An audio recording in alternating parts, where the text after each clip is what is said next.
A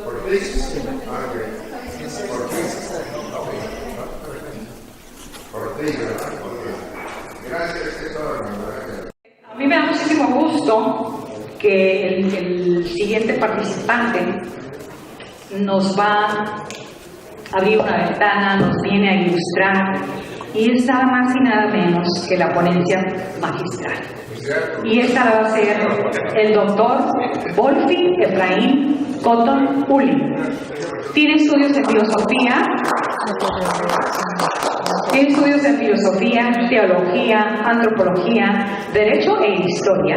Es doctor en historia e investigador en la Dirección de Estudios Históricos del Instituto Nacional de Antropología e Historia y profesor de la Escuela Nacional de Antropología e Historia de las materias de legislación del patrimonio cultural, antropología mexicana y antropología cultural.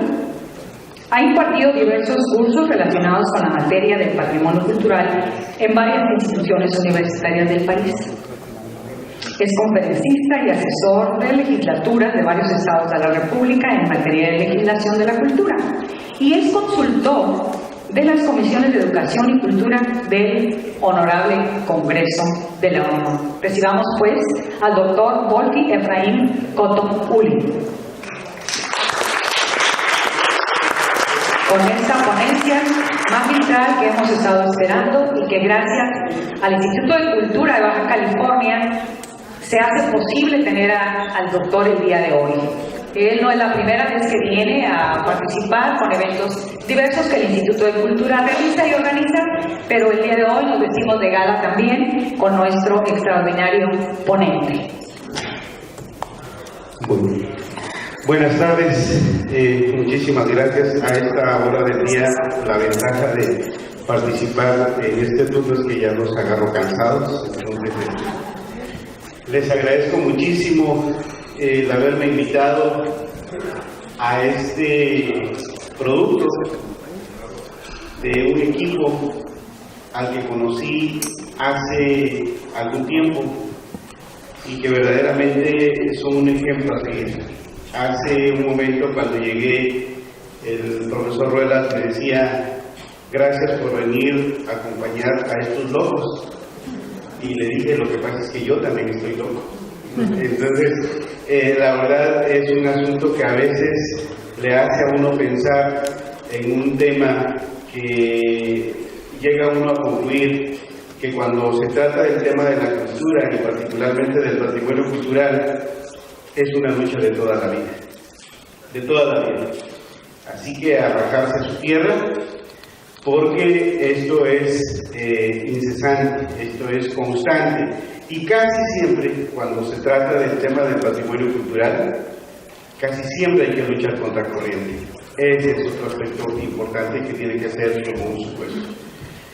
Y como se trata también de encontrarle sentido a las cosas, a mí me resulta muy significativo este primer congreso, producto de la lucha de este equipo al que lo mencionaba. Me llama mucho la atención ver, por ejemplo, a cuántos jóvenes, no solo desde las chicas que nos están ayudando a recibirnos, que están entregando la bolsa, las jóvenes estudiantes, en su mayoría mujeres, que pasaron a exponer, y ver cómo el profesor, los ingenieros, cuando terminan se acercan, y sí, es muy simbólico, porque me da la impresión de estar viendo cómo una generación que ha luchado tanto por esto está pasando la estafeta a una siguiente generación.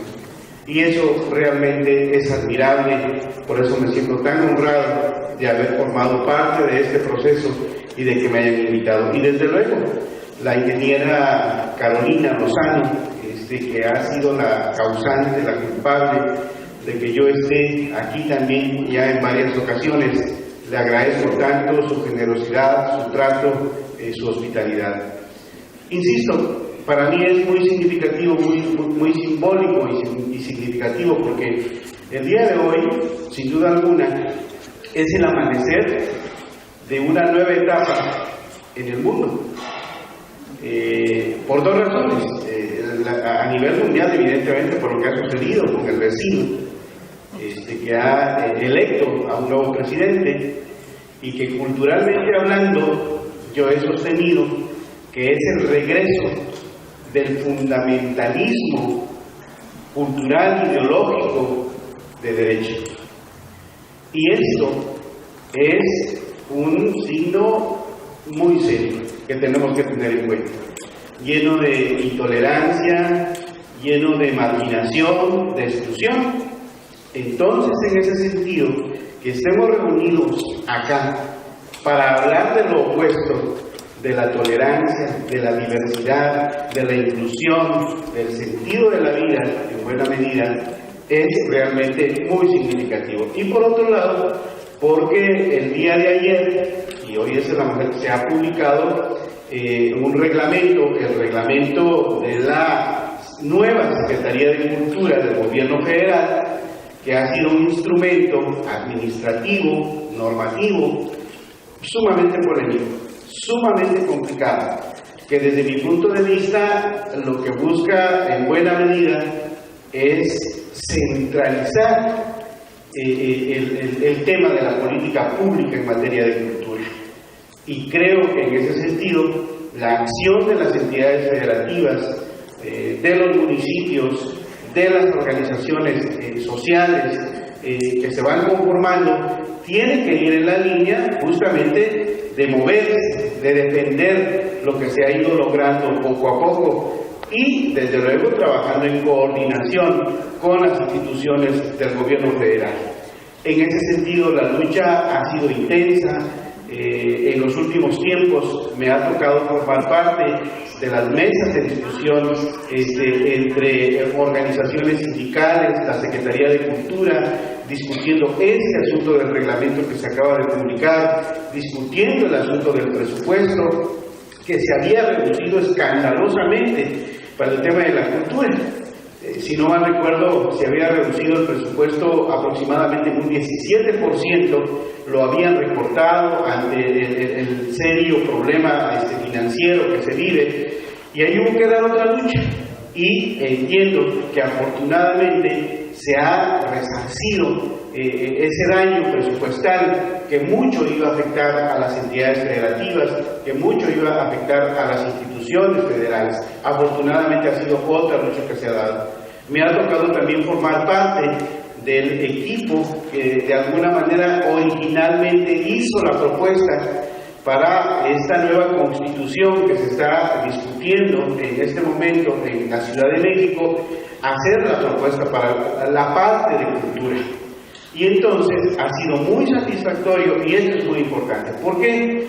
Porque por primera vez, ni siquiera solo en el país, sino a nivel, yo diría, mundial, una constitución, no importa que sea de una entidad federativa del Estado mexicano, va a incluir, que yo espero que así sea, un primer catálogo de derechos culturales a nivel de una constitución.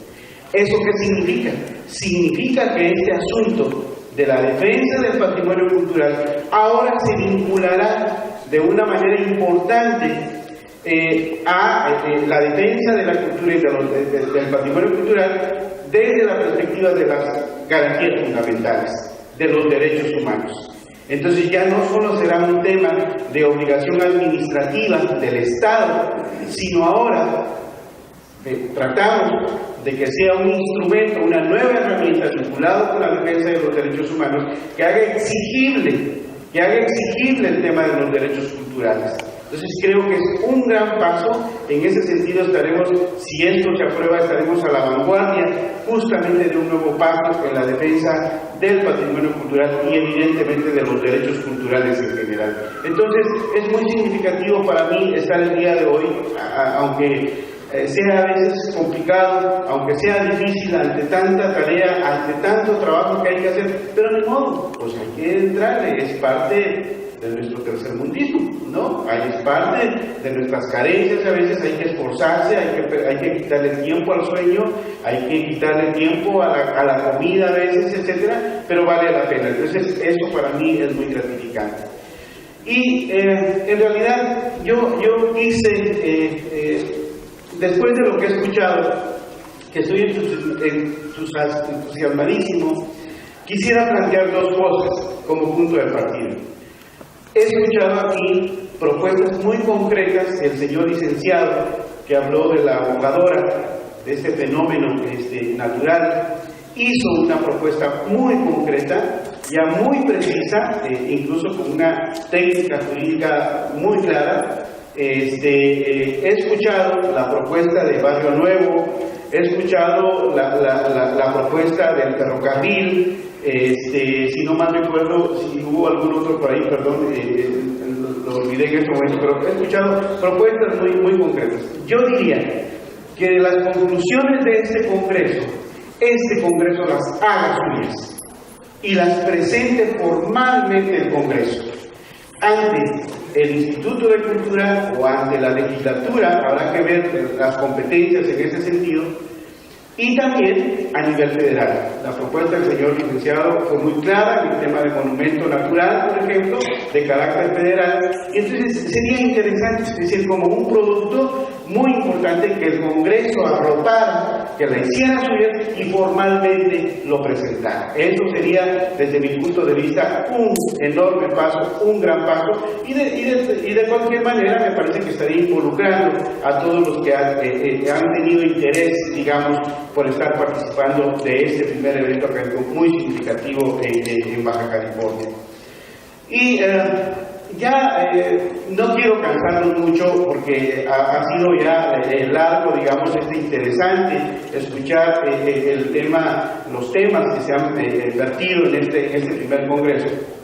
Yo quiero solo tratar de establecer una especie como de vinculación de todo y tratar de explicar teórica y técnicamente este tema del patrimonio cultural para tratar de ayudar, digamos, a comprender. Tengo unas 4 o 5 transparencias que quiero mostrarles para que logremos tal vez encontrar una mayor claridad. Espero aportar un poco en ese sentido. También el tema del burro cebra, era que había olvidado, ¿no? Entonces, pero para tratar de encontrar claridad sobre este tema del patrimonio cultural, porque muchas veces yo he sostenido, yo lo he dicho, que a veces el patrimonio cultural como término, como concepto, se vuelve una moda. Entonces de pronto todo es patrimonio cultural. Cuando hablamos de algo, todo es patrimonio cultural, y no es así. Creo que tiene su particularidad. ¿Por qué hay que rescatar esta particularidad? Porque si no, de lo contrario, podemos caer en un serio problema de querer proteger todo. Y eso no es posible. Es humanamente imposible. Y a veces pensamos que un gobierno, que un Estado es capaz de entrarle a todo, y resulta que creamos falsas expectativas entre la gente, y cuando esto no se da un desencanto tremendo que ya nadie cree en nada. Y como diría el famoso sociólogo europeo Alain Touraine, estamos viviendo una seria crisis de las instituciones, de todas nuestras instituciones, sean públicas o privadas. Dice que prácticamente ya nadie cree en nuestras instituciones. Entonces, en esa crisis que vivimos de las instituciones, tenemos que ser humildes, modestos, para recuperar un poco la credibilidad, la confianza de la gente en nuestras instituciones. Y creo que esto puede ayudar. En el caso del tema del patrimonio cultural, del concepto del patrimonio cultural, mucho tiempo se pensó que había surgido o que había provenido del pensamiento de la tradición europea, y que fue en el siglo XIX cuando se creó esta idea, y entonces esta idea nos vino a invadir, digamos, fue una especie como de importación que de alguna manera adoptamos y la hemos aplicado en nuestro proceso histórico. Y yo creo que en ese sentido hay que distinguir dos cosas. Primero, el concepto de patrimonio cultural, es decir, la palabra de patrimonio cultural, evidentemente es una palabra nueva, es un término nuevo, que surge a finales del siglo XIX, cuando se da un gran movimiento en Europa de defensa de edificios antiguos. que coincide con el movimiento de la Ilustración, que quería arrasar, que quería acabar, que quería destruir, y con una tendencia del movimiento romántico, del romanticismo, que se opone a esa destrucción. Coincide esto con la defensa de monumentos antiguos, que tiene varias tradiciones en Europa, Italia, Francia, Austria, por ejemplo, Alemania, incluso, que van defendiendo justamente estos edificios antiguos. De ahí entonces la necesidad de involucrar al Estado a que ayudara a proteger esos edificios. Hagan de cuenta ustedes que sería como el caso de Barrio Nuevo, el Burro Cebra, este tipo de expresiones culturales en que se organizaban y defendían un edificio antiguo, reclamaban que no se destruyera, que hablaban de su significación, etc. Y en este edificio, a fin de cuentas, es un documento, porque arroja gran cantidad de información de esta sociedad, de todo el siglo XX. Pero antes no significa que no hubiera esa idea. En Europa, por ejemplo, como les decía, existía la idea de monumento. Y el monumento, este término de monumento, es el que le va a dar el contenido fundamental a lo que después vamos a llamar o a conocer como patrimonio cultural ya en el siglo XX.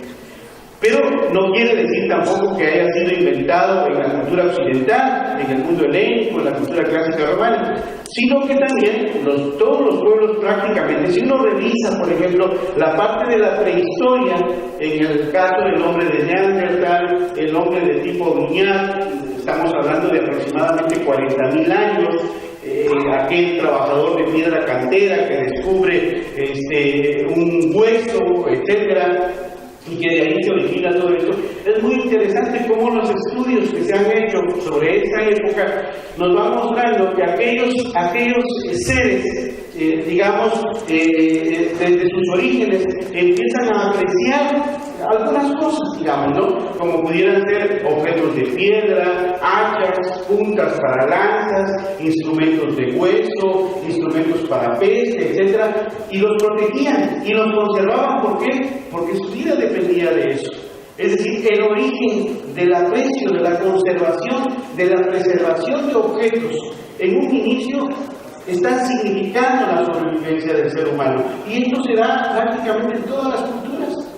Nuestros pueblos, los cazadores-recolectores, los que estaban ya, digamos, en un proceso agrícola sedentario, digamos, evidentemente todos tenían significación en ese sentido respecto de lo que protegían, de lo que preservaban. Más adelante, digamos, el tema de esos instrumentos que se va transmitiendo en su conocimiento, en su preservación, va encontrando nuevos sentidos. Por ejemplo, en este caso encontramos que hay ya una vinculación con otros hechos, con otros actos, en donde se va relacionando, por ejemplo, un instrumento con la vida, con la fertilidad, con la caza, con la sobrevivencia, etcétera, de tal manera, pues, que hay que enfrentar con esto que se tenía lo que son los fenómenos naturales. Imagínense ustedes, nosotros ahora incluso ante los pronósticos del meteorológico, por ejemplo, cuando nos dicen va a venir un frente frío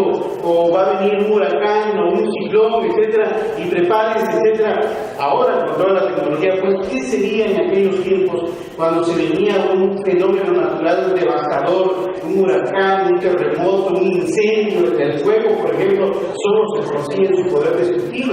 Entonces, ese tipo de instrumentos, ese tipo de expresiones culturales que se preservaban, se empiezan a vincular con un sentido de trascendencia, ¿no? Con tratar de controlar los fenómenos naturales, con tratar de encontrar un sentido de trascendencia a lo que se está buscando, a lo que se está pensando, y en esa dinámica es que empiezan a surgir otro tipo de expresiones, como las danzas, como los rituales, como las oraciones, como los cantos, etc. Y todo esto incluso se plasma después en las famosas, en las célebres escrituras rupestres, digamos, ¿no? Entonces, el tema es que conforme avanza la evolución, se le va dando otro sentido, otra trascendencia mayor a este tipo de objetos, de formas que se van creando. Entonces, de tal manera que esto da origen a lo que después se va a llamar superstición, o hay incluso hasta brujería, etcétera, pero no, es simple y sencillamente la necesidad de trascendencia, de buscar un sentido de las cosas, de tratar de controlar lo incontrolable, digamos,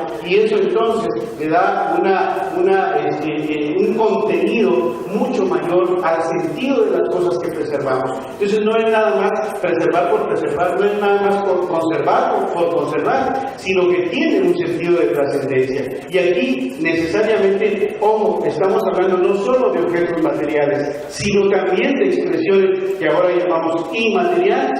El tema de la música, el tema de los cantos, el tema de la pintura, todo este tipo de cosas está presente justamente en esta necesidad de preservación. Es decir, en esta parte estamos hablando de la idea antropológica del patrimonio cultural. Y aquí no estamos hablando de que se interviene el gobierno, de que se interviene el Estado, de que se intervienen las instituciones. No, es un fenómeno antropológico, es un fenómeno social. Y aquí la gente cuida, protege, da sentido, da trascendencia a lo que se está preservando. Y por eso tiene mucho sentido cuando ahora se habla de que el gran paradigma para la preservación del patrimonio cultural es la sociedad. Sin la sociedad no podemos hacer nada. Es el sujeto que determina. Las instituciones harán un trabajo administrativo, legal, técnico, etcétera. Pero si la sociedad no tiene interés, si a la sociedad no le interesa, pues será patrimonio del señor secretario, será patrimonio del director o directora, pero de la sociedad ese es un tema difícil, complicado, digamos, ¿no?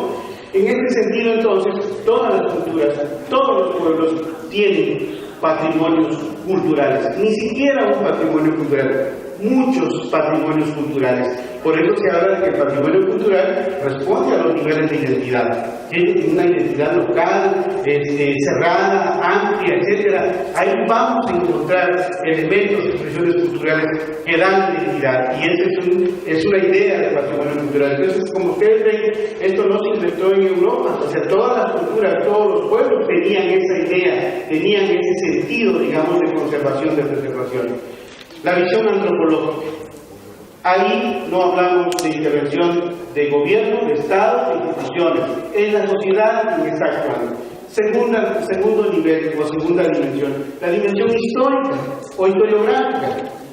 La dimensión historiográfica, yo he escuchado aquí desde el maestro que propuso el cambio, por ejemplo, de Rosarito, si no mal recuerdo fue, muy interesante el trabajo de seguimiento histórico que va haciendo. Las compañeras que presentaron sus propuestas, interesante el seguimiento histórico que se va haciendo. ¿Para qué nos sirve la dimensión historiográfica o histórica? Justamente para rastrear desde cuándo empieza a hacerse referencia documental de cierto bien, de cierta idea, de cierto concepto, en este caso del patrimonio cultural. Entonces nos va dando elementos, sirve para fortalecer, para conformar, digamos, una propuesta, una idea, para dar seguimiento a través de fuentes documentales de lo que estamos buscando. Y esto es muy importante ya, digamos, en su presencia, porque, por ejemplo, gracias a esta dimensión historiográfica podemos rastrear, podemos encontrar el origen, por ejemplo, del sentido del concepto de monumento. Cómo fue que se originó, cómo fue que fue evolucionando su paso hasta llegar, en este caso, a tener presencia entre nosotros, entre nuestra cultura, entre nuestra sociedad, nuestro país. O sea, la influencia europea, cómo llega incluso a través de esa influencia normativa de la península, de donde retomamos toda esta tradición. Si ustedes se dan cuenta, por ejemplo, a nivel federal, y esto me llama muchísimo la atención en el caso del Burgo Segre, porque cuando el maestro salió de Conacurta en aquel entonces y le dijeron, esto es susceptible de declararse patrimonio cultural, en estricto sentido no sé a qué se refería, ¿no? ¿Por qué? Porque a nivel del gobierno federal, a nivel del gobierno nacional, no existe todavía la posibilidad de declaración o de declarar patrimonio cultural intangible. No existe, o sea, no hay facultad, esto es facultad de los gobiernos locales, de los gobiernos estatales. A nivel nacional no. Existe una convención de 2003 que aprobó la UNESCO, pero esa convención se aplica hasta ahora a nivel de las entidades federativas. y es muy difícil que llegue a haber, digamos, facultad para el gobierno federal. Va a ser una gran discusión a través del centralismo y este tipo de cosas. Pero me llama la atención, ¿por qué? Porque en el caso de México, gracias a todo este seguimiento que se da en el ámbito de la legislación, nosotros heredamos esa tradición del monumento. La ley federal se llama Ley Federal sobre Monumentos y Zonas de Monumentos Arqueológicos, Artísticos, Históricos y Paleontológicos. Esa es muy concreta, muy precisa, que eso nos debe llamar la atención sobre otra cuestión. A nivel federal me parece que esa es la tradición que se ha establecido, pero no a nivel local, a nivel de los estados. A nivel de los estados, como lo he explicado ya varias veces, los estados sí pueden legislar sobre ese concepto de patrimonio cultural, que tiene la ventaja, desde mi punto de vista, que complementa hasta ahora la facultad federal. ¿Por qué? Porque no se trata solo de monumentos arquitectónicos o de bienes, muebles o inmuebles, sino se trata también de expresiones culturales. Aquí hemos oído varias propuestas, pero también estoy seguro, por ejemplo, el caso del Foro Zebra, estoy seguro que habrá una tradición musical regional, habrá leyendas, habrá mitos, etc. Esa es la ventaja del concepto de patrimonio cultural, que se amplía, digamos, y entonces ayuda a complementar lo que es la parte, en este caso, del gobierno federal. Pero eso se explica solo a través del seguimiento histórico, historiográfico que se va haciendo, de cómo va evolucionando la institucionalidad jurídica, la institucionalidad política de las facultades que va protegiendo este conjunto de bienes. Entonces tenemos un primer nivel, que es el ámbito antropológico, en donde actúa la sociedad; un segundo nivel o dimensión, que es la historiográfica, que nos ayuda, digamos, a explicar la evolución de conceptos, de instituciones, etcétera, y que son útiles para conformar una propuesta; y un tercer orden, nivel, que es la parte jurídica. Desde mi punto de vista es jurídico, político y administrativo. Aquí sí, digamos, necesariamente hablamos de la intervención del Estado. Aquí sí interviene el Estado. Y ojo, porque les decía, muchas veces la pretensión es de que todo lo que tenga que ver con cultura o todo lo que tenga que ver con patrimonio cultural, a veces demandamos que intervenga el Estado, el gobierno. Y eso está bien, pero me parece también que a veces tenemos que ser cautos, porque el Estado o el gobierno no necesariamente puede intervenir en todo. Yo creo que habrá que exigirle lo más que se pueda, pero no pensar que va a resolver absolutamente todo. ¿Por qué? Porque, fíjense ustedes, la siguiente, por favor.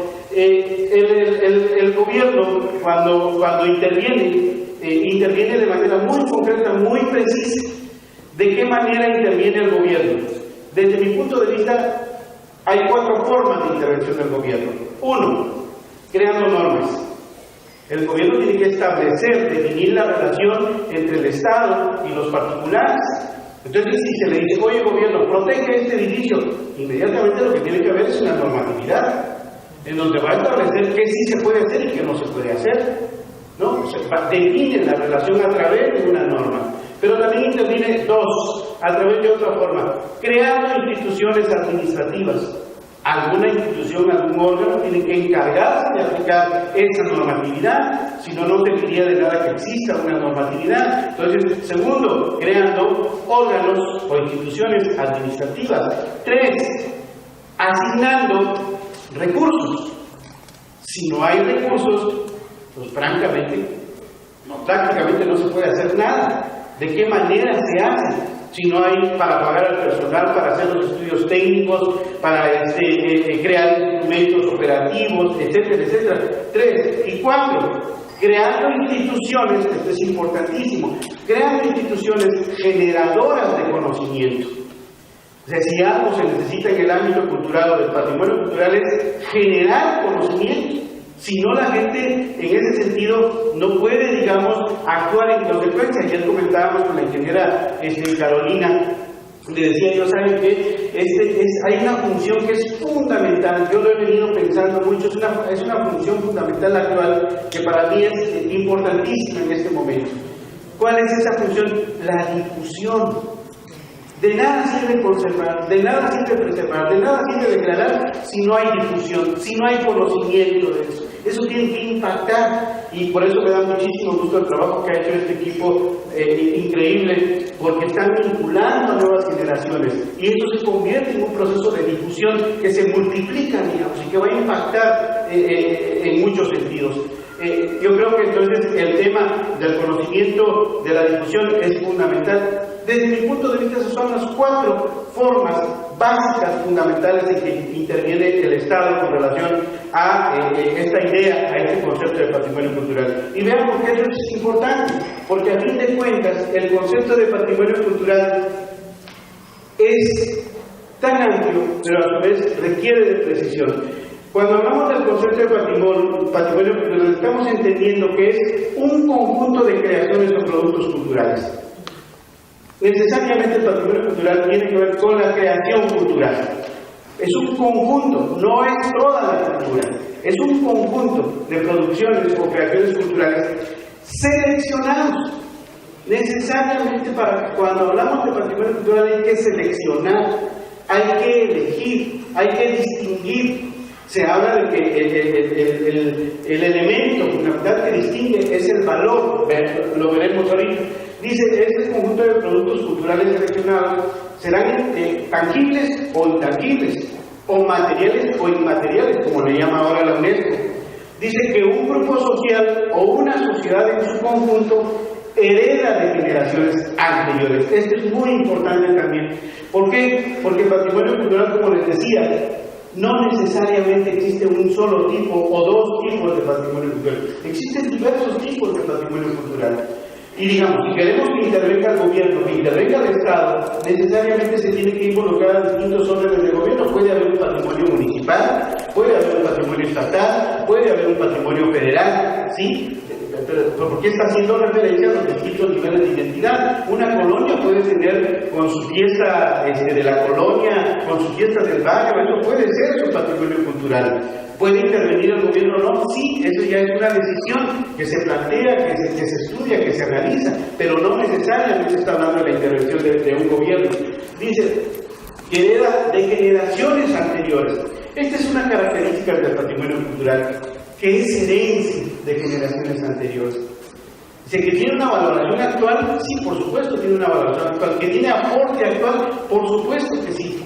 El patrimonio cultural no es algo que detengamos en el tiempo y en el espacio, y como alguien decía, que se endurezca o que se muera. No toquen esto, no, es prohibido tocar, digamos. No, me parece que hay veces que hay que tomar medidas para que no se destruya, pero necesariamente tiene que estar vinculado con la dinámica de la sociedad, ¿no? Es decir, hay que darle sentido a esa herencia que viene del pasado. Esa es una característica del patrimonio cultural muy importante. Dice que se le otorga un valor excepcional. Esa es lo que distingue al patrimonio cultural del resto de la creación cultural, que tiene un valor, sí, pero un valor excepcional. Todo lo que creamos culturalmente hablando tiene un valor. Todo lo que creamos tiene un valor. Pero hay cosas que tienen un valor más.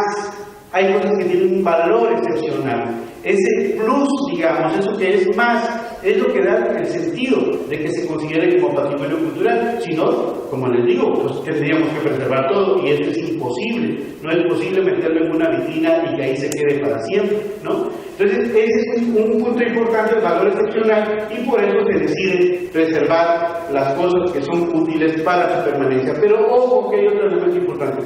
No porque se decida preservar, no porque se decida conservar, quiere decir que será eterno, que será para siempre. No. Por eso es importante el conocimiento. ¿Por qué? Porque si las generaciones futuras no lo conocen, simple y sencillamente lo van a olvidar, simple y sencillamente lo van a descuidar, simple y sencillamente lo van a desdeñar, y probablemente digan ellos en un futuro, ¿y nosotros para qué queremos esas viejeras? ¿Para qué queremos esas antigüedades? No nos sirve. Lo de nosotros es lo de hoy, ¿no? Tanto el tema virtual, digital, etcétera, etcétera. No, ¿para qué queremos nosotros eso? Es justo precisamente que su preservación, que su conservación implica que cuando interviene el gobierno, implica mecanismos de lo que se llama política pública. Tiene que haber política pública. Tiene que haber una agenda de prioridades, de objetivos a realizar, ¿no? Y por eso, entonces, en ese sentido es que tiene que involucrarse no solo a todas las instituciones, sino a la sociedad en su conjunto. Y entonces deciden que son útiles, que deben ser permanentes mientras así se decida. E incluso puede haber destrucción, desde luego que hay destrucción de la propia gente, de la autoridad, de los gobiernos. Lo ha habido, por supuesto que lo ha habido, justo porque me parece que hay una ruptura, que hay un impasse, digamos, de no entendimiento entre lo que es la vinculación de todo este conjunto de elementos de distinción de niveles a donde se tiene que intervenir. Y entonces, de este concepto de la consideración del patrimonio cultural, de ese conjunto de expresiones, ¿el gobierno interviene en todo? No, el gobierno no interviene en todo.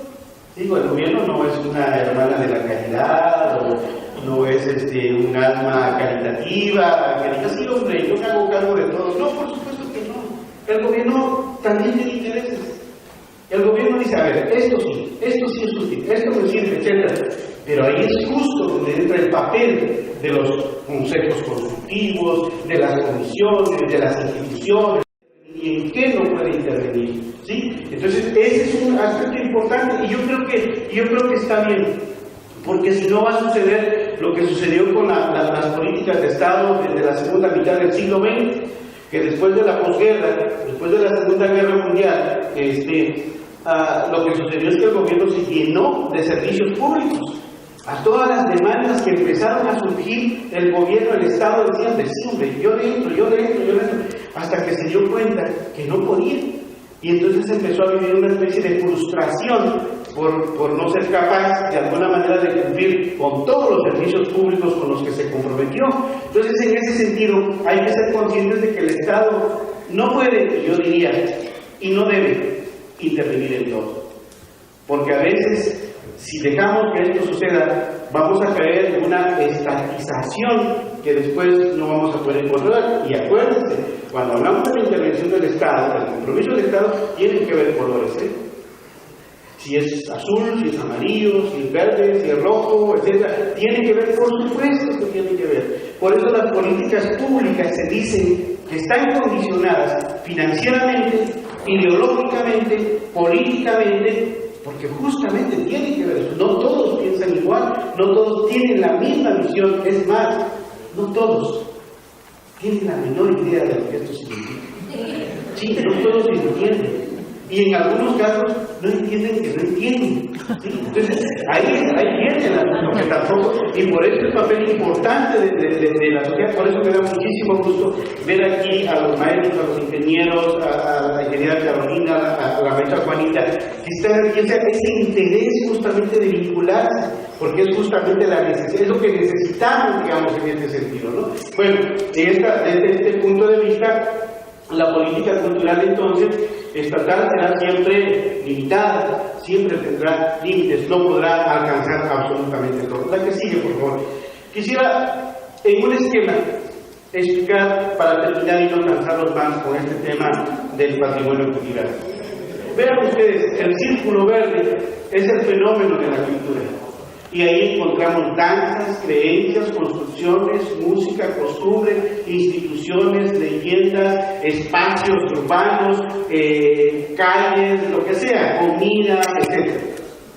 Todo eso es cultura, todo eso tiene que ver con el patrimonio cultural, sí, pero no todo eso es patrimonio cultural. Es decir, por ejemplo, alguien me dice, es que las danzas son patrimonio cultural. Mi pregunta ingenua, básica, gracias, es, ¿cuál danza? ¿De qué danza estamos hablando? ¿Todas? ¿También el reggaetón? ¿No? ¿De qué estamos hablando? Es decir, ahí entra entonces a operar el tema de la selección, ¿no? Y será lo que decida el sujeto social, digamos, en ese sentido. Alguien me puede decir, sí, es que un pueblo es patrimonio cultural. ¿Todo el pueblo? ¿Por qué todo el pueblo?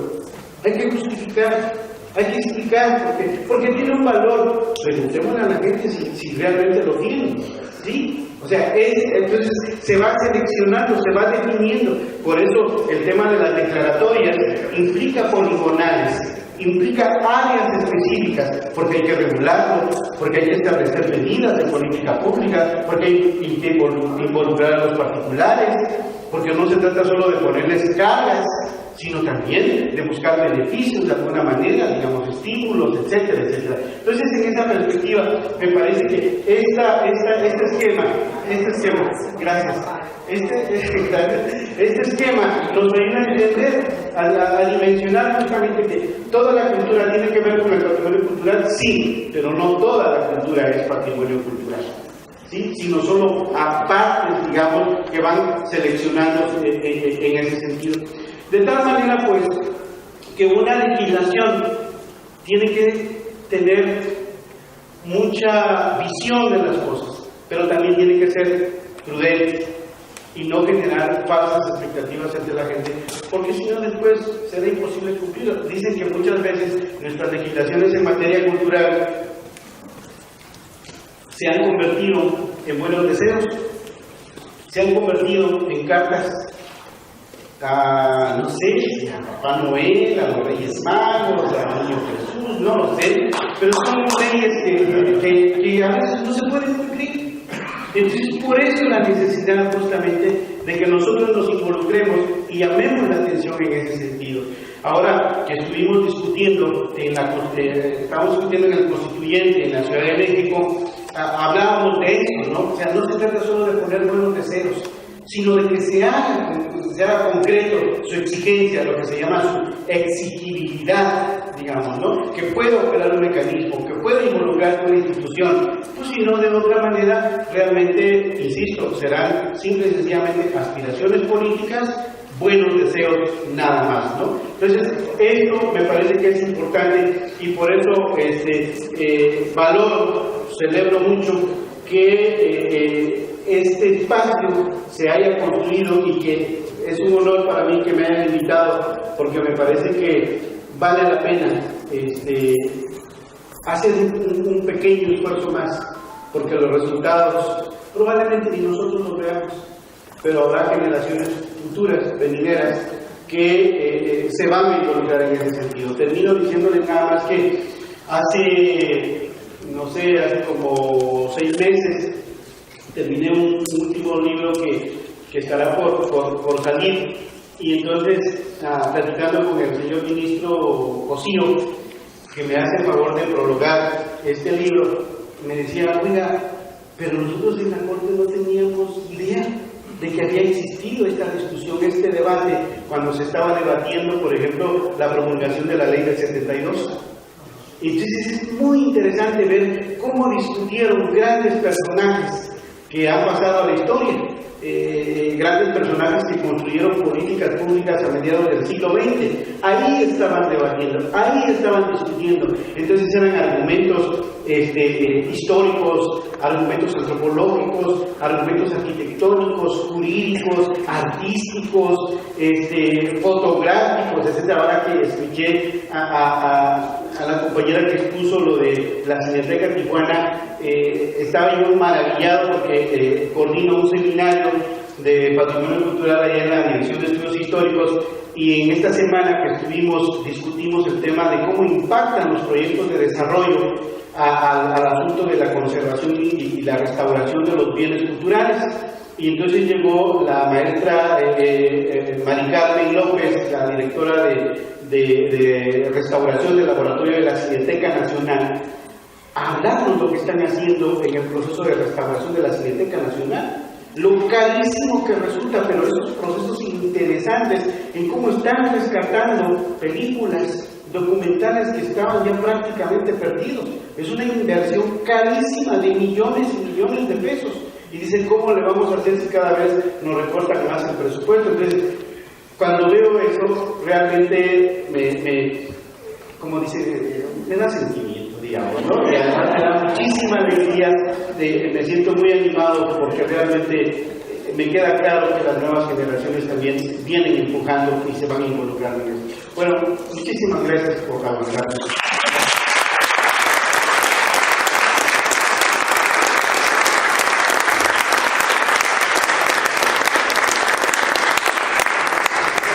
Vamos a abrir un espacio para para preguntas y respuestas, porque yo estoy segura que van a surgir varias. Yo tengo algunas, pero empiecen ustedes.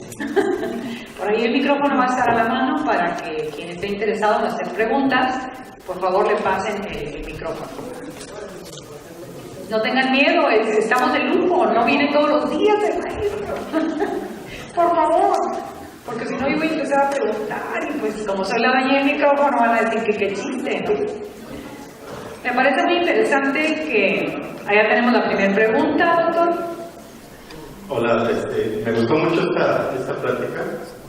Me costó trabajo seguirla porque tienes mucha velocidad para hacer las cosas, ¿no? Pero muy interesante. Me llama la atención el hecho de que al manejar la condición del hombre mencionas que pues, desde siempre se ha tratado de conservar ciertos vestigios, cierto tipo de bienes y que se le da la importancia pues primero por la supervivencia, entendí, y después pues ya le dan un valor por diferentes circunstancias, ¿no? Pienso que actualmente en las diferentes sociedades pues hay como que unas sociedades que preservan mucho su patrimonio cultural y otras que las dejan al olvido, al abandono, y no solamente es una cuestión política o de pues el tipo de organización en la que estén estas sociedades. Desde tu punto de vista, ¿en qué momento de la educación o del crecimiento de las sociedades, de la forma en cómo se están organizando, es el parteaguas para que una sociedad pueda comprometerse a la conservación y en otras pues, prácticamente sea una cosa olvidada? ¿Respondo o hacemos bloques? Bueno, a ver, díganme. ¿Respondo o...? Claro, está usted en su tiempo. Por favor, doctor, no me diga eso. Yo creo que esta pregunta es tan fundamental porque lo primero que hacen es vincular el tema de la conservación del patrimonio con la educación. Yo creo que el principal desafío de la preservación del patrimonio cultural es educativo, no es cognitivo. Por eso las leyes, en ese sentido, a pesar de que traen sanciones, de que contienen sanciones, una ley que no tiene sanciones, pues discute que no es ley, será un código ético o lo que sea, pero si no tiene sanciones, no hay coercitividad, digamos, para exigir su cumplimiento. Pero así establezcamos las sanciones más severas. Si a la gente no le interesa, simple y sencillamente con que ignore una expresión cultural, se morirá. Y ni modo que necesitamos a todos a la cárcel o nos mandemos fusilar, digamos, no hay manera. Y en este sentido, el primer elemento valioso es la vinculación con el tema educativo. Ahora, ¿qué entendemos por educación? Hay dos antropólogos, Herskovits y Ralph Linton, que dicen que la educación es el medio de sobrevivencia de los pueblos. Y una parte de esa educación le corresponde al Estado, que es la parte de la instrucción. Pero entonces eso significa que tenemos que ser capaces de potencializar, de ubicar, de fortalecer todos los procesos educativos informales. Excepto este asunto, por ejemplo, que he escuchado hoy aquí de la transmisión de la memoria viva, de la historia oral, todo eso, son mecanismos educativos de la sociedad. La realización de rituales propios, sean religiosos, cívicos, todo esto, son mecanismos informales educativos, a través del cual se están transmitiendo conocimientos. Ahora, en este momento, de manera mucho más significativa, estamos viviendo, por ejemplo, los grandes procesos de flujos migratorios. Se dice que el siglo XXI es el siglo de las migraciones, aunque hayan empezado en el siglo XX. Esto significa que hay desplazamientos de poblaciones en el cual los mecanismos de transmisión de conocimientos se están rompiendo. Y si a eso agregamos que el Estado ha descuidado institucionalmente los procesos educativos, ojo, ¿en qué sentido? En el sentido de no incluir, por ejemplo, el conocimiento de esto en las currículas, en los sistemas educativos formales, ¿qué podemos esperar de la sociedad? No hay manera de que se pueda entender o dimensionar el valor de estos bienes. Los arquitectos tienen un concepto que ahora está muy en boga, que le llaman puesta en valor, ¿no? Hay que poner en valor el patrimonio cultural, ¿no? Y yo discutía con ellos, les digo, oigan, para mí es contradictorio eso de, ¿cómo que poner en valor? Si vamos a poner en valor es porque significa que no tiene valor. Y si no tiene valor para la gente, pues no es patrimonio cultural para la gente, simple y sencillamente. Pero fíjense que también, pensando un poco en el norte, que para mí el norte es otro mundo, o sea, muchos de los patrones que se usan en el centro, sur, sureste del país, occidente, etc., no necesariamente aplican en el norte. Yo creo que el gran desafío en el norte son dos cosas: la diversidad, la pluralidad y la movilidad constante, digamos, de grupos de personas. Es importante que hay que atenderse a ese mecanismo, por eso para mí la discusión es fundamental, que es el otro elemento.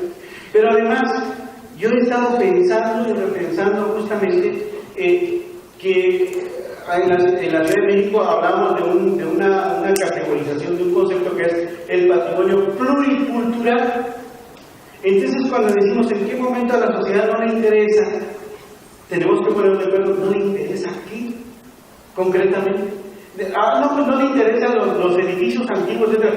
Pues probable, simple y sencillamente porque no tienen noción de lo que eso significa, pero seguramente sí habrá algún elemento cultural. Ayer tuve el privilegio de ir a la cantina oye, se los juro, yo estaba ahí y veía a la gente que se apropia de ese lugar. Y yo le decía a quien me acompañaba ayer en ese lugar, esto es un patrimonio cultural. Será particular, será comercial, será lo que ustedes quieran, pero la gente tiene un lugar que le da sentido, que lo aprecia, que lo identifica en ese sentido. Entonces el tema es en qué estamos pensando, digamos, en ese sentido, ¿no? Entonces yo creo que si retomamos el gran proyecto educativo, a pesar de que muchos otros aspectos han sido discutidos, polemizados, etc., el proyecto Vasconcelos pensó en eso. Vasconcelos dijo, bueno, es más, hubo una mujer extraordinaria que formó parte del equipo de Vasconcelos, Palma Guillén, que dijo, la cultura solo puede tener sentido si consigo trae justicia social. Ese es un aspecto importante. Es decir, tampoco podemos exigir a la gente que valore, que admire, que preserve, si ni siquiera tiene que comer. Si está pensando en el trabajo, digamos, que no tiene, o que va a perder, o que gana lo necesario, y entonces la gente se va con el tiempo, ¿no? Entonces, por eso, simple y sencillamente, ¿no? Yo creo que habrá que analizar los procesos educativos, los formales y los informales, pero también tenemos que analizar justamente la diversidad, la pluralidad y la capacidad de difusión del conocimiento en este sentido, en sus distintos aspectos. Aquí tenemos otra persona que le quiere hacer una pregunta y luego ustedes dicen. Quiero agradecer que está aquí presente, muchas gracias y gracias por la invitación al comité. Me presento, me llamo Manuel Bustamante, soy alumno de la licenciatura en Historia en la UABC Unidad Mexicali. Nuestros compañeros venimos a compartir una ponencia. Me llama mucho la atención lo que usted comparte porque en clase vemos esto y es muy complejo el patrimonio cultural. Cuando recién empecé a leer le comentaba al maestro, maestro, no es tan fácil saber qué es un patrimonio cultural, porque entendemos que es inmaterial y que es material, ¿no? Y entendemos también que es tangible e intangible, pero el problema es ver el sentido o la noción del sentido de pertenencia. Desgraciadamente, en Mexicali, por ejemplo, mucha gente reconoce los edificios históricos. Nuestros temas, o el tema que vamos a exponer, no tiene tanto que ver con un monumento, con un espacio o una infraestructura como un edificio. Es más bien un espacio histórico, el cual nos transmite información o memoria o una identidad para las personas que tienen enterradas difuntos. Nosotros vamos a hablar del cementerio de los Pioneros de Mexicali. Desgraciadamente, le platico muy rápido la problemática, desgraciadamente ese panteón tiene muchos daños, que es lo que vamos a transmitir el día de mañana. Para no hacerlo tan largo, lo que queremos transmitir y compartir, porque no solamente es dialogarlo en clase, sino compartirle a la sociedad, a la comunidad lo que estamos haciendo. Y este tipo de congresos, este tipo de espacios buscan eso, ¿no? Mi pregunta es referente a la conciencia histórica. Creo que ahí es el problema. No sabemos realmente qué es un monumento histórico, un patrimonio cultural o histórico, o de dónde podemos partir, qué es una identidad. Creo que hay problemas para poder explicar los significados de ciertos lugares, ¿no? Las personas que conviven, yo creo que desde un punto de vista personal, creo que los que conviven diariamente con el espacio, con un monumento, con cualquier patrimonio, sea inmaterial o material, pues comprenden totalmente qué es una conciencia histórica, ¿no? Igual no saben la terminología, pero igual saben qué es. ¿Por qué? Porque sienten una noción de sentido de pertenencia. Esa es mi pregunta. Es que la preocupación es por el tema de la conciencia histórica, el sentido de pertenencia. Yo creo que justamente está vinculado con lo que comentábamos hace un momentito, es decir, la conciencia histórica, para empezar, parte de que hay que conocer los procesos históricos, de que hay que tener idea o noción de la historia, en el sentido de que busca explicar hechos actuales, digamos, ¿no? De que nos ayuda a entender procesos actuales. Entonces, en la medida en que a nivel educativo, sea formal o informal, sean rotos esos vínculos, evidentemente no podemos esperar construir una conciencia histórica. Entonces, la principal preocupación aquí es cómo reconstruimos esos vínculos, esa relación cultura-educación, para poder pensar justamente en hablar de una conciencia histórica. Y en ese sentido, me parece que por eso se plantea que la historia es como una especie de ancla, en donde el barco de la identificación, donde el barco de la identidad se aferra, digamos, ¿no? Entonces, el tema del sentimiento de pertenencia puede ser dado por distintos elementos, por una multiplicidad de elementos, de factores. Puede ser el asunto del conocimiento de la antigüedad, de las tradiciones, de las creencias, puede ser dado a través, por ejemplo, de la convivencia en espacios públicos, en espacios sociales, las fiestas, digamos, de la población, de la colonia, de las familias, etcétera. Es cuando se va reconstruyendo, digamos. Entonces, es una diversidad de formas que ayudan a ir construyendo justamente ese sentido de pertenencia. Pero si eso está roto, si esto está viviendo una interrupción, lo que estamos viendo es justamente ese desarraigo. Y entonces, como hay desarraigo, cualquier cosa se adopta para aferrarse a un sentido de pertenencia. Puede ser, perdón por llegar a este planteamiento, pero puede ser desde expresiones artísticas francamente desconocidas y a veces hasta sin sentido en términos de mecánicamente reproducidos, hasta grupos de violencia. Si eso es lo único que tiene a su alcance un joven, un niño, repetirá esos patrones. Entonces, yo termino diciendo nada más que estamos en una sociedad en donde está sumamente competido el sentido de pertenencia. Y yo creo que en buena medida nuestro Estado perdió esa capacidad de difundir, de educar, de promover el sentido de pertenencia.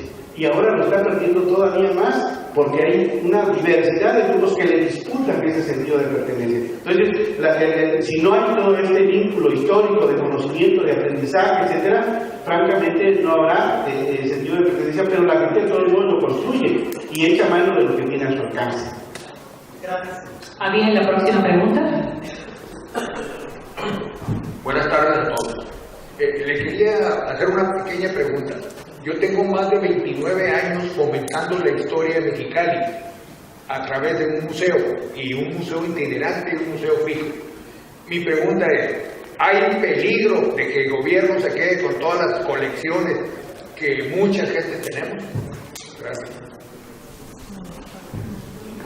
Bueno, mire, depende de qué tipo sean las colecciones. O sea, lo que sí podría asegurarle es que las colecciones arqueológicas en México, a partir de la reforma constitucional que se hizo en 1966, quedaron prohibidas.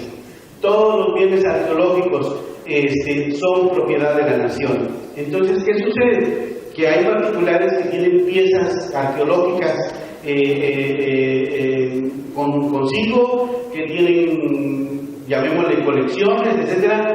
Lo que ha sucedido es que se creó un instrumento administrativo que es un contrato de uso, en el cual el particular acude a la autoridad competente a registrar las piezas que tenga, sus colecciones, se firma un contrato de uso y entonces la institución se lo deja al particular en custodia, lo puede tener.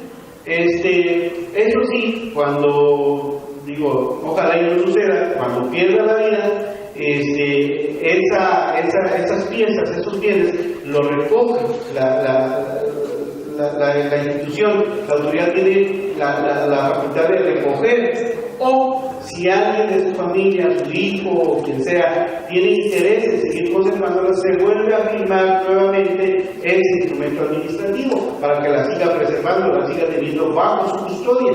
¿Por qué este instrumento y por qué el registro? Porque se supone que al quedar prohibidas las colecciones no pueden ni disminuir ni aumentar. Entonces es una forma de control. Ahora, si tiene usted otro tipo de colecciones, bienes de arte, etcétera, ahí estamos hablando de distintos tipos de propiedad. Hay bienes históricos, muebles, que son propiedades particulares.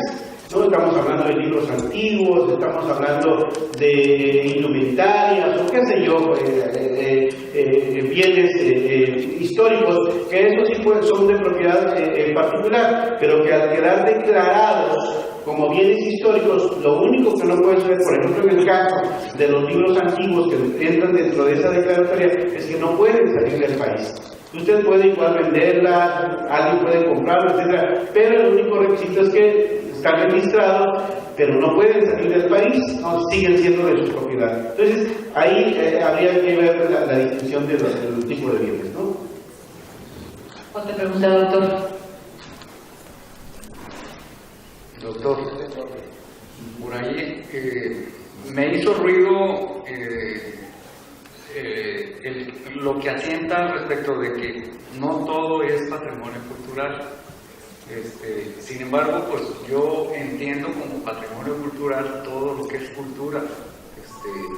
Aquí el asunto sería hasta que nos pudiera llevar esto a acotar esa cultura que pudiéramos considerar como patrimonio cultural, o qué.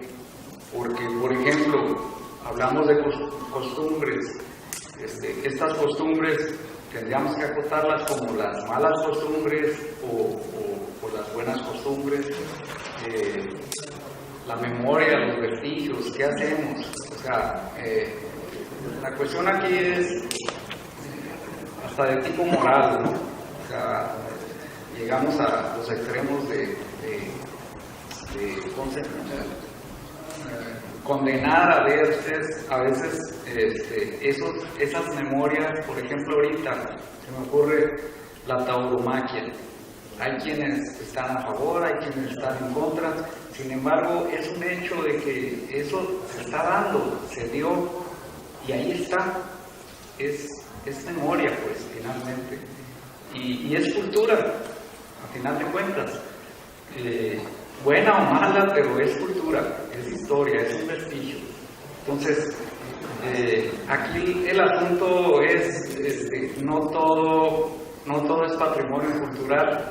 Ahí es donde me pierdo, ¿no? La pregunta es, ¿qué quisiste decir con esto, no? ¿Hasta dónde? Sí.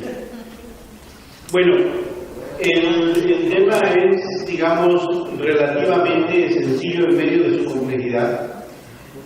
Empezando por señalar el primer concepto que entendemos por cultura. Y normalmente, digamos, ya en estos tiempos, creo que el concepto antropológico de cultura desde mi punto de vista es el concepto más noble, es el más incluyente. Y en términos generales, o sea, por cultura antropológicamente entendemos todo aquello que es creación humana, desde la vestimenta, desde la forma de procurar la subsistencia, hasta los grandes signos, digamos, que creamos, que construimos, las relaciones sociales, la lengua, el avance tecnológico, el pensamiento, todo esto es creación cultural, ¿no? Pero el tema es que cuando llegamos a este asunto del patrimonio cultural, jurídicamente hablando, por eso es importante tener preciso el tema del antecedente, jurídicamente hablando, cuando se toma este concepto, por ejemplo, del derecho romano, se hace referencia a todo aquello que era propiedad del pater familias, o sea, aquel conjunto de bienes que incluía esposa, hijos, y demás pertenencias del pater familias, el padre de familia, pero un conjunto acotado de bienes, digamos, de su propiedad. Cuando esto se traslada al concepto de patrimonio cultural, la persona que está representando esa figura es el Estado.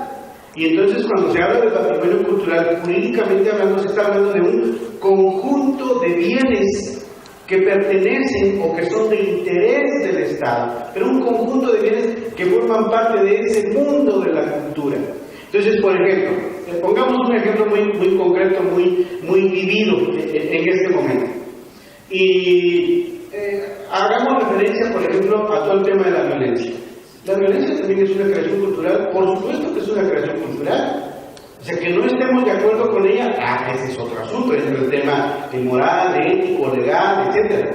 Pero ni modo que alguien venga a decir, pues queremos que se declare patrimonio cultural la saca 47, por ejemplo. ¿Cómo? Si eso lo que genera es muerte, es destrucción, etc. Sí, eso, digamos, no entra dentro de esta idea de la idea del patrimonio cultural, que lo que se está refiriendo, digamos, es a la capacidad, a la grandeza humana constructiva, creativa, digamos, en ese sentido, no destructiva. Entonces, por ejemplo, en el caso de la tauromaquia, hay lugares, no sé, como Querétaro, como Tlaxcala, la propia Ciudad de México, etc., en donde alguien en algún momento propuso que en algún lado, entiendo que se ha declarado patrimonio del lugar, en algún estado, en algún municipio, y bueno, evidentemente se hizo un proceso de consulta y la gente dijo, sí, todos queremos, o la mayoría decidió que era patrimonio cultural. La gente le dio ese valor, pero hubo una mayoría que estuvo a favor. Pero en otros lados, cuando se sometió a consulta, dijeron, no, por supuesto que no, si es violencia contra los animales. Entonces se empezó a generar mucho conflicto. Desde ese punto de vista, la consideración como patrimonio cultural ya está en duda, porque lo que está generando, digamos, es confrontación, es división, no tiene ese propósito, digamos, constructivo, de cohesión, de valoración de la creación humana, digamos, ¿no? Bueno, entonces, cuando se habla de cultura, se habla de todo aquello que es creado por el ser humano, de toda la capacidad creativa, pero no podemos proteger eso. Entonces existe el concepto de cultura y de ahí deriva otro que es el de patrimonio cultural, que solo está haciendo referencia a una parte de toda esa creación cultural, que jurídicamente hablando es un conjunto de bienes. Por eso, para que jurídicamente se pueda operar, tiene que estar perfectamente claro, perfectamente establecido el bien que se quiere tutelar, el bien tutelado, el bien que se quiere proteger. Si esto no está perfectamente claro, pues hagan de cuenta, y voy a terminar con este ejemplo. Hace unos años se declaró patrimonio de la humanidad, o entró a la lista de patrimonio de la humanidad, la cocina mexicana. Ay, caray, ¿cuál cocina mexicana? La del norte, la del sur, la del centro, la del noreste, ¿de dónde? O sea, con esta diversidad, toda, ¿y eso qué implica? Implica entonces que así como se prepara la carne asada, así como se preparan los mariscos, o así como se prepara el mole, así se tiene que quedar un reglamento y por favor no muevan esto. Es decir, desde mi punto de vista fue desmesurado y ahora está en la polémica de para qué sirvió esa declaratoria. Entonces, ahí lo único que quiero decir es que no todo lo que brilla es oro. Sí, no todo, por eso es importante que cuando se hace una declaratoria tenga una repercusión social, porque si no solo será para satisfacer los anhelos de algún funcionario. Oxigenó esta tradición y estas 9 familias en vías de extinción, el oficio, pudieron tener una viabilidad económica. A los meses, sí, Conaculta me da un documento que al texto reza que es viable, que la viabilidad del patrimonio cultural no es material, el patrimonio cultural de México es viable, que empiece los procedimientos. Desafortunadamente vino una demanda, esta demanda sigue en tribunales y estos señores continúan en un problema severo, que es una parte de la pregunta, porque ya sus ingresos se vieron demeritados pues por esta situación de explotación animal a la que refieren. Por otro lado, ¿sí? Me queda la duda, dices que no está instituido el patrimonio material el patrimonio cultural y material a nivel federal, entonces ya no entendí este documento que la titular me dio en su momento. Ay, querido maestro, digo, no sé, no es necesario que me digan nombres, pero te voy a decir que la maestra que te dio ese documento no sabía de qué hablar. Así, para acabar todo. Porque constitucionalmente en México, incluso la aplicación de la Convención del 2003, hasta este momento solo se puede aplicar en las entidades federativas. No existe posibilidad de declarar ningún bien como patrimonio cultural inmaterial o patrimonio cultural de México. Solo con el término queda perfectamente claro de que la persona que te dio este documento lo que hizo fue resolver el asunto, digamos, ¿no? Desde allá empiezan los procedimientos. ¿Y eso qué significa?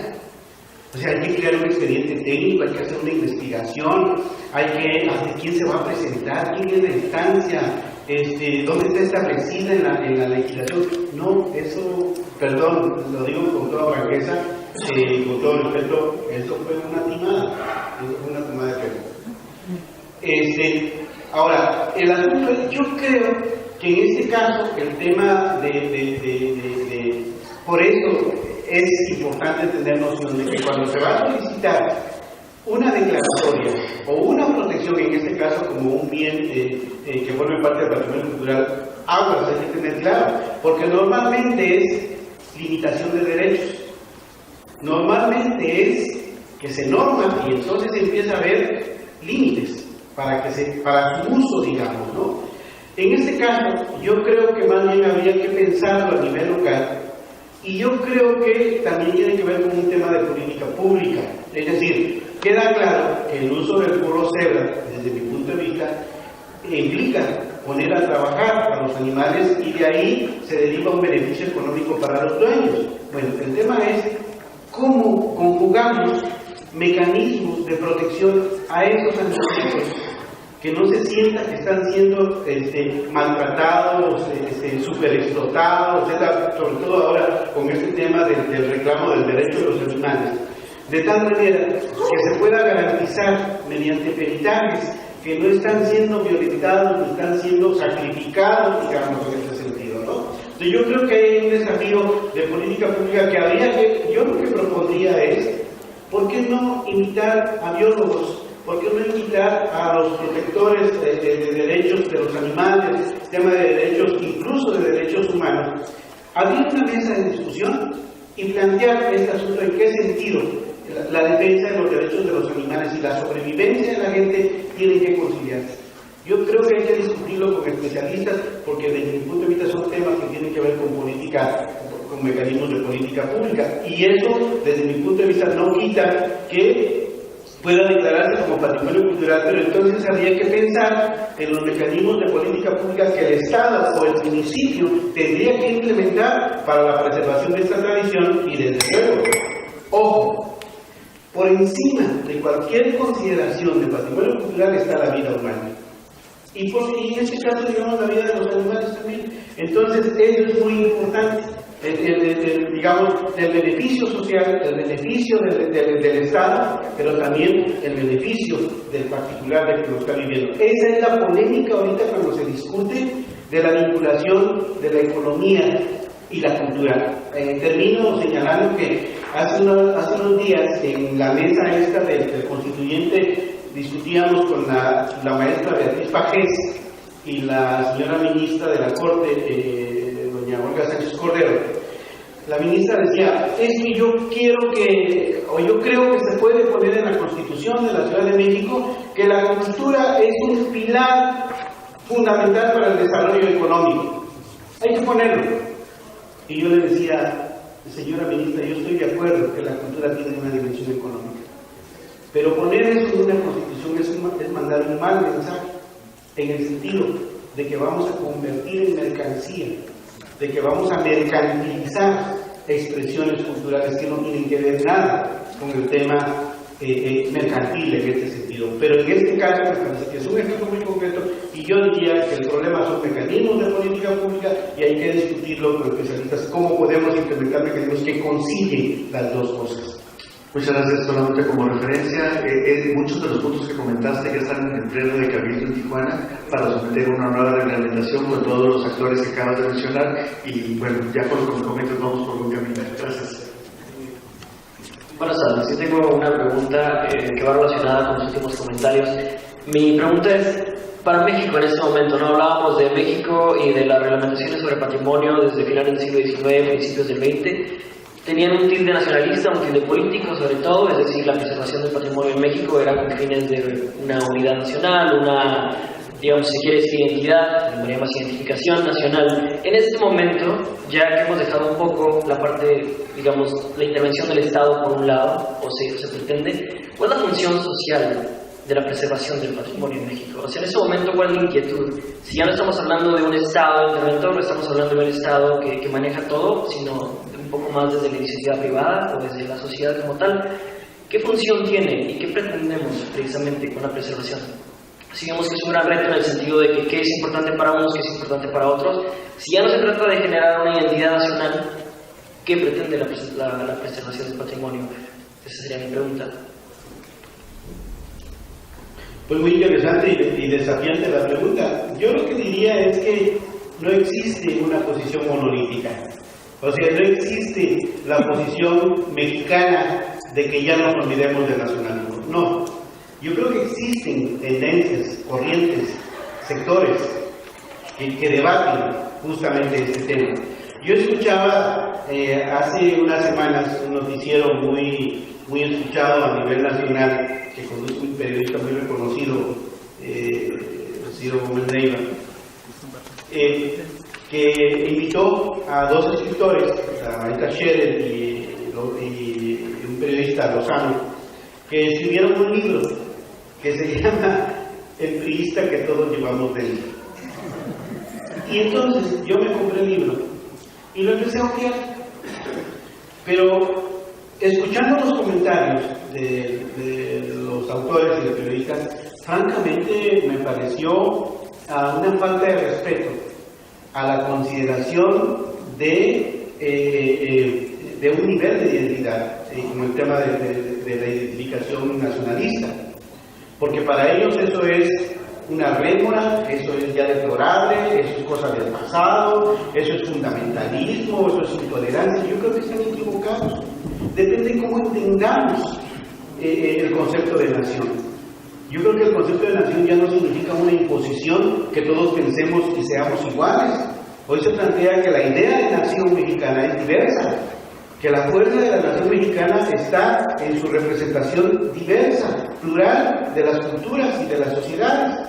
Entonces, en ese sentido, hombre, yo creo que todos nos seguimos diciendo, o por lo menos la mayoría nos seguimos diciendo mexicanos, independientemente de nuestra identidad local, baja californiano, rosarense, o qué sé yo.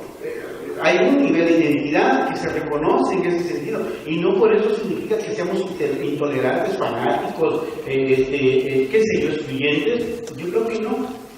Yo creo que, pero además, este tema siempre ha sido debatido, Es decir, no porque en algún momento dado se habló de nación. Hay una discusión muy interesante que el maestro Guillermo Sheridan, un gran escritor, plantea en un libro interesante que tiene sobre los debates del 32, la polémica del 32, literaria, por ejemplo, en donde está planteando cómo el nacionalismo en ese entonces parecía una camisa de fuerza, y al que no se decía nacionalista lo vapuleaban, lo condenaban, etc. Hombre, yo creo que un nacionalismo no Pienso que en este momento es una tensión, es un debate, es una discusión, hay una postura, eso sí me queda claro, que al gobierno en estricto sentido ya no fomenta, digamos, ya no forma parte de la estructura fundamental de su discurso, el tema del nacionalismo, me queda claro, pero también, ojo, porque eso es una especie de oportunismo, cuando le conviene, somos mexicanos y nuestra cultura y nuestra grandeza y nuestra historia, etc. Entonces no que no. Sí, por un lado, y por otro lado, no podemos ser ajenos a hablar del patrimonio cultural también si no consideramos toda la polémica que circunda, digamos, a este asunto. Es decir, para empezar, hablar del patrimonio cultural en medio de un sistema neoliberal es complicado cuando se habla de la globalización, de la ruptura de fronteras, etc. Pero como diría Felipe González, el expresidente español, una vez que disertaba sobre el tema de la globalización, dice, nos guste o no, muy globales, muy fronteras abiertas y lo que quieran, pero los estados siguen existiendo, pero los países siguen existiendo hasta que no se invente algo distinto. Entonces yo creo que desde esa perspectiva es digamos, polémico el asunto de la consideración nacionalista, pero siguen existiendo instituciones en ese sentido. Sigue existiendo la Secretaría de Educación Pública, ahora la Secretaría de Cultura, los institutos nacionales, etcétera. Yo creo que eso sigue existiendo hasta que no desaparezca. Yo creo que la función seguirá siendo de otro tipo. Pero termino diciendo nada más. Fíjense ustedes que por plantear este tipo de cuestiones tan a la ligera, como los comentarios hechos de fundamentalismo, rémoras del pasado, etcétera, vean la situación en la que estamos como país. O sea, confrontados, muchas veces hay actitudes de intolerancia, de falta de respeto. Como dice otra vez Alain Touraine, qué bonito hablamos cuando decimos somos una sociedad tolerante. Pero tenemos idea de lo que significa ese término, esa palabra.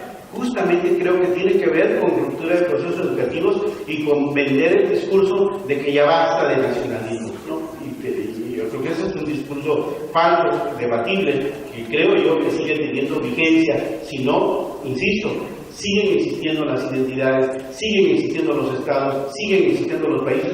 Por lo tanto, tiene sentido seguir hablando de este sentimiento de pertenencia. Muchísimas gracias. Doctor, muy buenas tardes. Mi nombre es Armando Fidel Ramos Hernández y soy miembro del Consejo Organizador de este primer congreso. Dos cosas. Una, el objetivo principal de este congreso es lograr la creación del reglamento para la aplicación de la Ley de Patrimonio Cultural de Baja California. Desde hace 15, 20 años tenemos una ley vigente, la cual sin el reglamento adecuado no funciona. Le pediríamos que antes de partir nos marcara la ruta para lograr este objetivo sobre este reglamento. Dos, por favor corríjame si estoy mal. En 1916, 1917, cuando se forma la Constitución Política de los Estados Unidos Mexicanos, por primera vez en una constitución o en un documento oficial del país se utiliza el vocablo cultura en México. Tema importante porque años después los franceses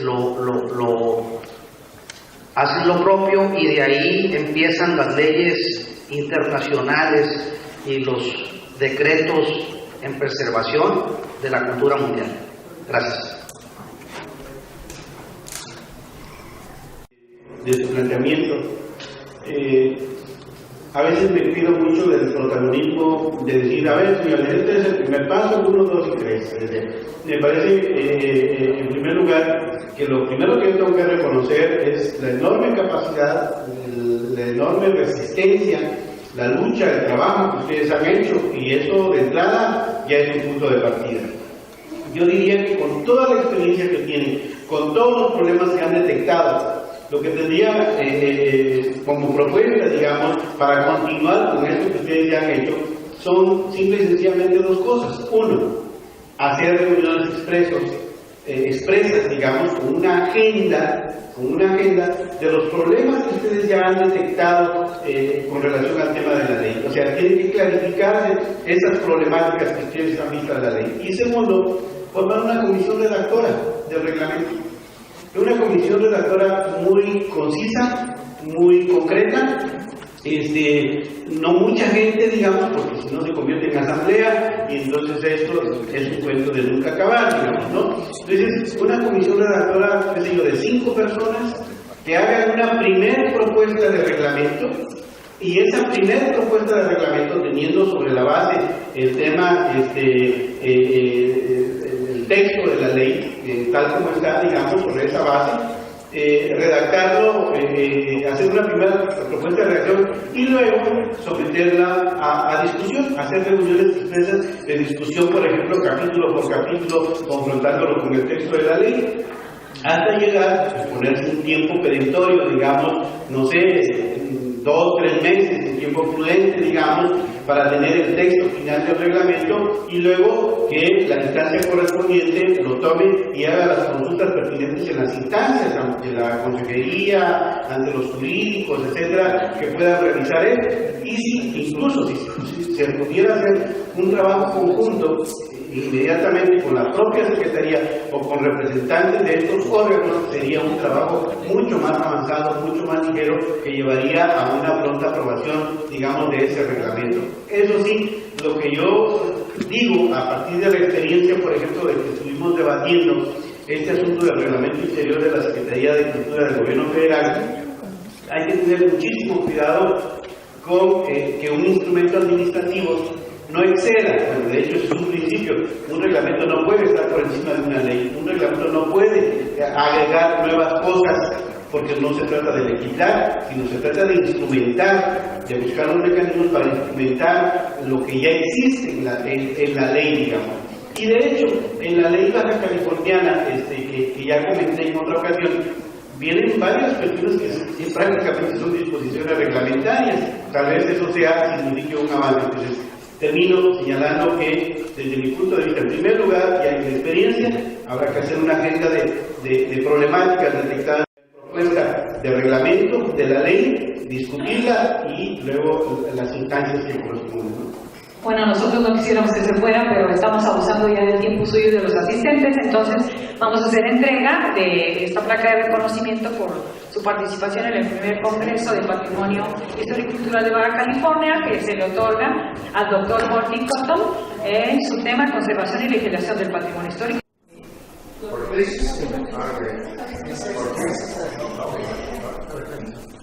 Ortega.